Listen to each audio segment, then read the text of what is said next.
Vamos a mantenernos justamente en temas relacionados a salud. Este año, desde el 7 de abril, el Día Mundial de la Salud se instituyó el 2016 como el año para crear conciencia sobre los estragos que causa la diabetes en la calidad de vida de miles de personas en el mundo. Se estima hoy que 422 millones de personas en el mundo padecen de diabetes. Panamá, pues no escapa de esta realidad, ocupa la quinta causa de muerte en nuestro país y esto ha propiciado un flujo de información en Internet. ¿Qué es cierto o qué no es cierto de la diabetes? Para hablar de este tema está con nosotros Gustavo Marciaga, él es endocrinólogo. Gracias por estar esta mañana en Next Noticias. Primero arrancamos con las estadísticas locales. ¿Cuántos panameños sufren hoy de diabetes? Bueno, gracias por la invitación. Actualmente manejamos la cifra del 9% de la población panameña está sufriendo de diabetes en estos momentos. Aproximadamente 230.000 personas están presentando esta enfermedad y se calcula que de 9 pacientes con diabetes, 4 no están teniendo el diagnóstico o no conocen el diagnóstico. Por eso es muy importante que en este mes y estos días que se están celebrando fechas muy importantes en diabetes, todas las personas que tienen antecedentes o que tienen familiares con diabetes acudan a su médico de cabecera para que le hagan los estudios pertinentes para descartar la presencia de diabetes. Yo he tenido muchas entrevistas relacionadas al tema y pues una de las más recientes, un escritor decía, es que nos han engañado y nos dicen que la diabetes no se cura, la diabetes se cura, pero eso contrasta un poco con lo que nos dice la medicina tradicional, que es controlable más no curable. ¿Qué nos tiene que decir, por ejemplo, al respecto? Así es, mira, la diabetes es una enfermedad crónica, no se puede curar en estos momentos porque es un trastorno metabólico crónico, que hay un daño irreversible del páncreas y de los músculos y de todas las partes en las que se absorbe glucosa en la sangre, y que esto es un daño que no puede ser reversible bajo ningún tipo de tratamiento. Hay muchísima medicina tradicional o naturista que está haciendo o que nos está informando sobre posibles curas sobre la diabetes. Sin embargo, actualmente, bajo el rigor científico que hay estudios de investigación, no hay ninguna posible cura para la diabetes. Lo que podemos hacer actualmente con la diabetes es controlarla y evitar que esta diabetes en un futuro avance hacia problemas más serios como en el corazón o como en el riñón. Para el caso específico de la diabetes tipo 2, que es donde se muestra el mayor repunte, otros estudios indican que pues es sano de cierto modo arrancar con la inyección de insulina porque podría propiciar un mejor funcionamiento del páncreas, que es el que se ve afectado en este caso en la diabetes. ¿Usted comparte esta teoría? ¿Es necesariamente así? Fíjate que hay estudios muy interesantes en los que hablan de utilizar insulina inicialmente en pacientes diabéticos. Realmente lo que conocemos ahora con la diabetes es que tenemos que darle al paciente diabético muy descompensado y con mucho tiempo de evolución un tratamiento con insulina tempranamente para hacer que el cuerpo alcance nuevamente el equilibrio, ¿no? Y el equilibrio, al alcanzarlo rápidamente, ayuda al paciente a tener mejor parámetros corporales en signos vitales y laboratorios.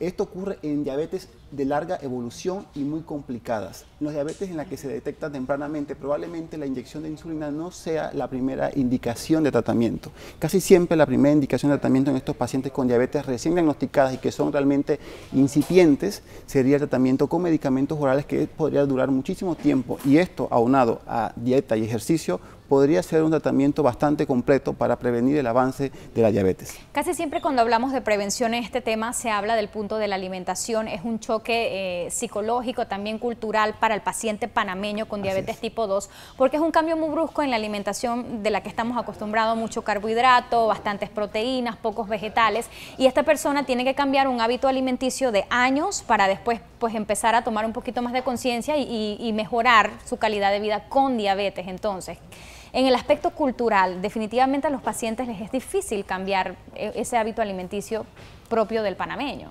Así es muy complicado porque en Panamá todo lo que tenemos a nuestra disposición, ya sea en el interior, en la ciudad, todo es frito. Todos tenemos alimentos que vienen de un procesamiento de cocción que es a través del aceite, empanadas, carimañolas, de todo tipo de desayunos que tienen una gran cantidad de grasa. Entonces, es importante comenzar a cambiar estos patrones de alimentación hacia patrones más saludables, por ejemplo las dietas mediterráneas en las que se consume una gran cantidad de pescado y ensaladas, y esto ayudaría mucho a estas pacientes que tienen predisposición genética a tener diabetes a detener el avance o lograr que no se siga empeorando la diabetes en estos pacientes. Pero como bien tú dices, esto es un problema cultural del panameño, de nosotros los panameños, en la que tenemos una alimentación no balanceada y en la que hay una gran cantidad de grasas en las 3 comidas que consumimos durante el día. Entonces yo creo que es un punto muy importante que acabas de tocar, porque creo que hay que hacer mucha conciencia en la forma en la que tenemos que alimentarnos. Tenemos aquí en Panamá que aprender a alimentarnos y a comer sanamente.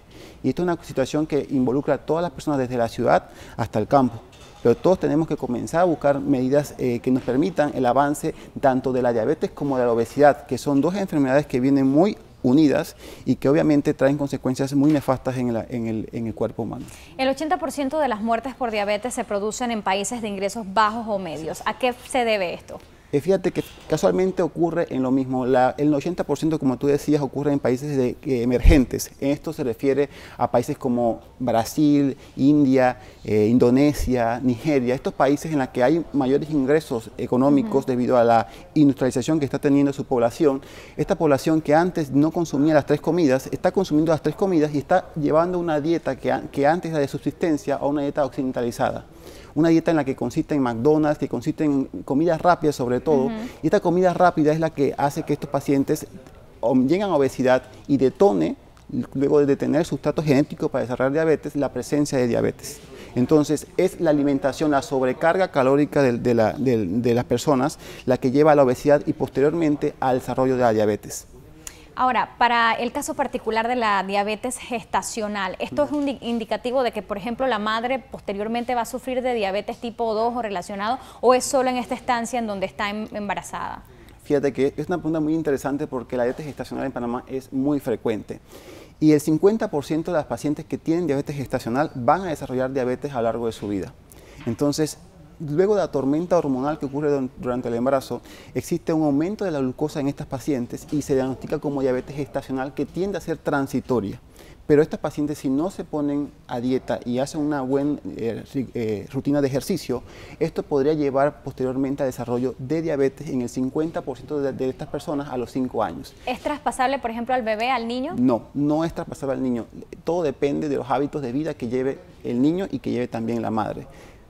Para finalizar, pues identifiquemos los síntomas más comunes de diabetes, qué me puede indicar que estoy frente a un problema similar y qué es lo primero que tengo que hacer. Este diagnóstico trae desesperanza, mucha gente requiere atención psicológica producto del cambio que supone pues una vida con diabetes.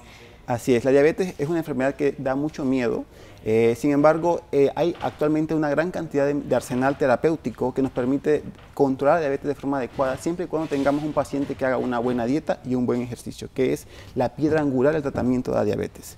Los síntomas más frecuentes asociados a la diabetes son el aumento de la ingesta de alimentos, por ejemplo, hay una hambre excesiva, hay sed excesiva, el paciente orina frecuentemente y muchas veces al día, de forma muy predominante durante la noche, y esto también lleva inicialmente a deshidratarse al paciente y esta deshidratación hace que pierda peso excesivo en corto tiempo.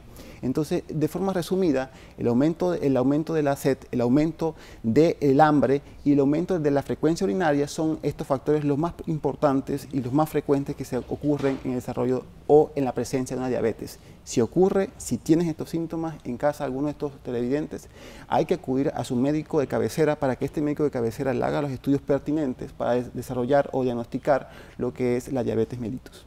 Bueno, Gustavo Marciaga, endocrinólogo, haciendo un poquito de conciencia justamente en este año que se ha dedicado a la diabetes, que toca muy de cerca a Panamá.